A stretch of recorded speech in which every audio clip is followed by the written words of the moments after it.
So thank God it's Wednesday, ni Jumatano yetu nyingine ya episode yetu ya 6 ya series yetu ya Believe It or Not, amini usiamini. Na kwenye episode yetu ya leo namba 6 tunazungumzia umuhimu wa kuwa na mambo machache ya msingi ambayo unayafanyia kazi. Na kama hujasubscribe kwenye channel yetu, tafadhali subscribe, hit the like button, share na wengine waweze kuona video zetu na kujifunza zaidi, comment kile ambacho utakuwa umejifunza, na Mungu akubariki sana. So pale Instagram nilizungumzia mfano wa jongoo na chura. Nikasema ukimtazama jongoo ana miguu mingi sana, lakini ukimtazama chura ana miguu minne tu.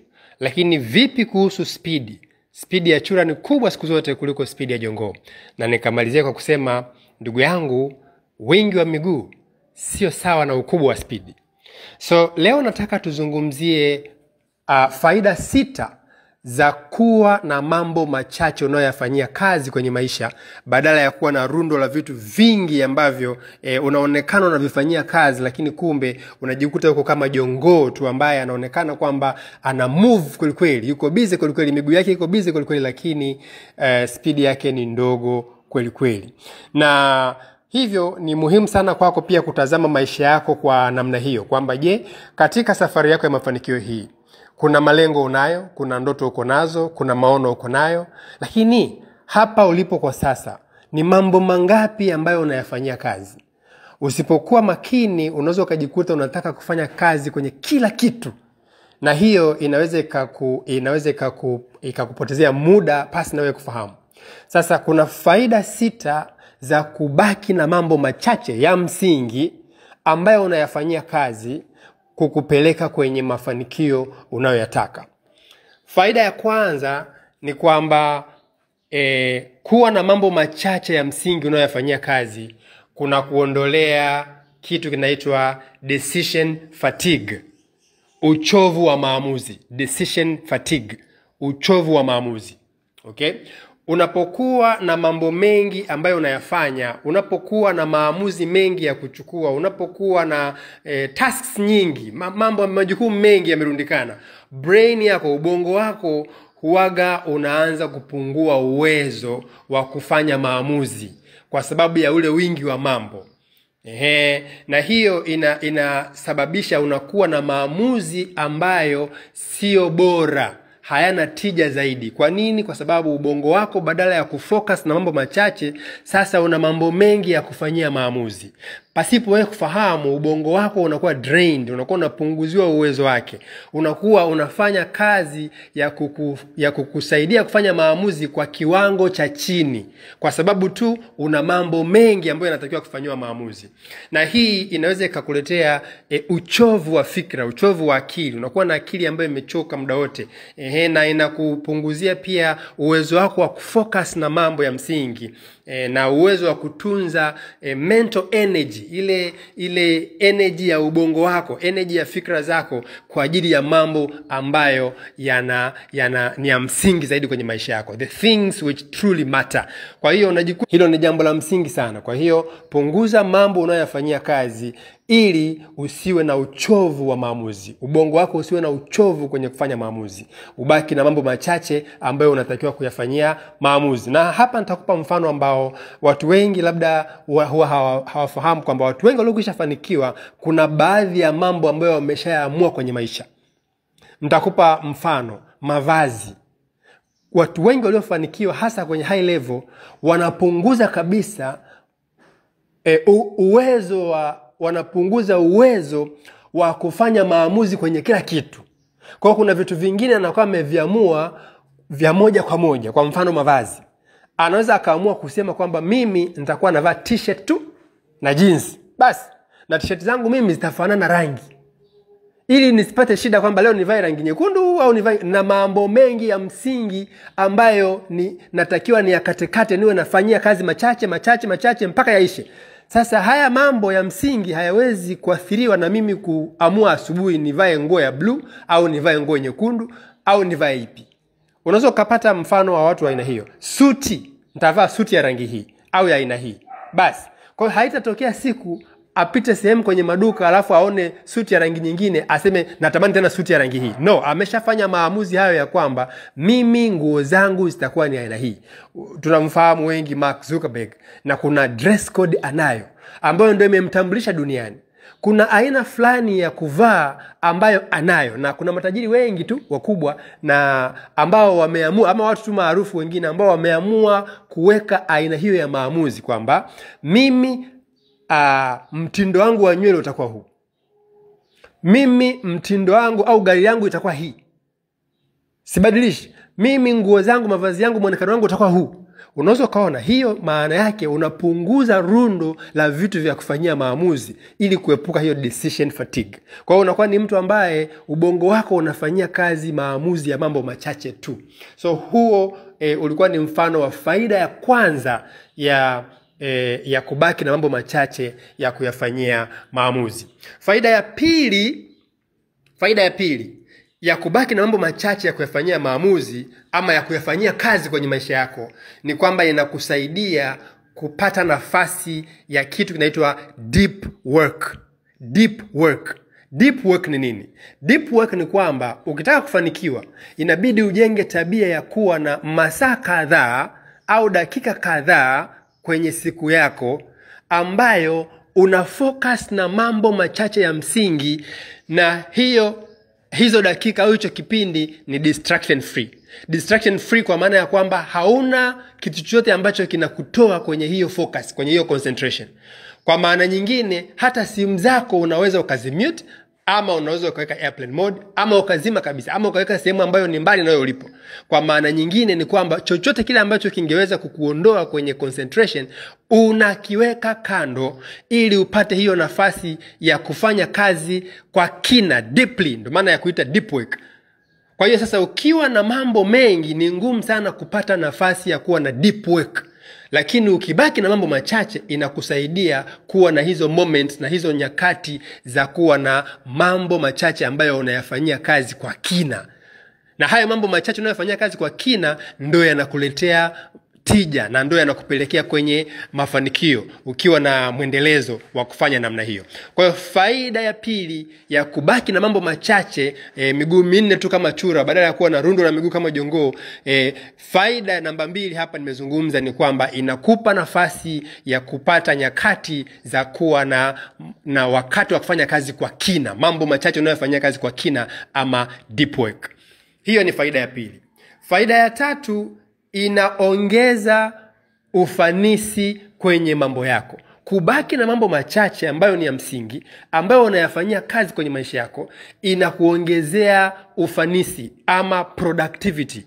Kwa hiyo hii inakusaidia kuweza kuwa ni mtu mwenye tija kwenye safari yako ya mafanikio. Mambo yako yanakuwa yana matokeo, yanakuwa productive, yanazaa matunda.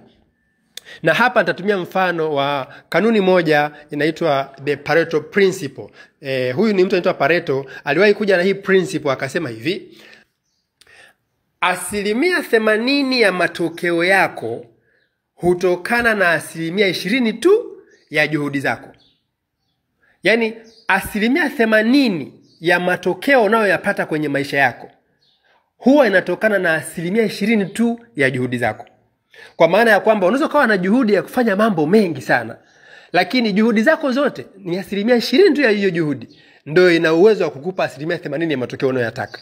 Kwa maana nyingine ni kwamba vitu unavyovifanya, majukumu unayoyatimiza, kazi ulizojipa, 20% tu ya hizo kazi ndio zina uwezo wa kukupa 80% ya matokeo unayoyatafuta.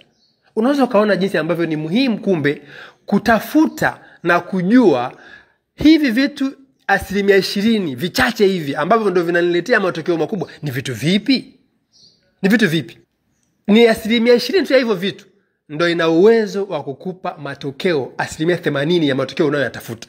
Hiyo ndio the Pareto principle, the 80-20 principle au the 80-20 rule. Kwa hiyo katika wakati wote inatakiwa ujikague na kutazama na kuona ni vitu vipi vichache ambavyo nikivifanya vizuri kwa uaminifu vinanipa matokeo makubwa mno. Unaweza ukajikuta una mambo mengi unayofanyia kazi, lakini kumbe ungebaki na machache tu. Kama ungekuwa umeamua kujikagua, ungejua machache yenye uwezo wa kunipa matokeo ni hii, na hili na hili na hili. Kwa hiyo nimezungumza umuhimu, faida mojawapo ya kuwa na vitu vichache inakupunguzia decision fatigue, swala la ubongo wako kuwa na uchovu wa kufanya maamuzi. Lakini pia faida nyingine nikasema inakusaidia kuwa na nyakati za kufanya kazi kwa kina, mambo machache kwa kina sana, deep work. Alafu sasa nikawa nazungumzia faida ya tatu, ni kwamba inakuongezea ufanisi au kukupa matokeo, productivity, ambapo ndo nimezungumzia hii Pareto principle au the 80-20 rule. Faida ya 4 ya kubaki na mambo machache ya kuyafanyia kazi ni kwamba inakupunguzia uchovu wa mwili wa kawaida.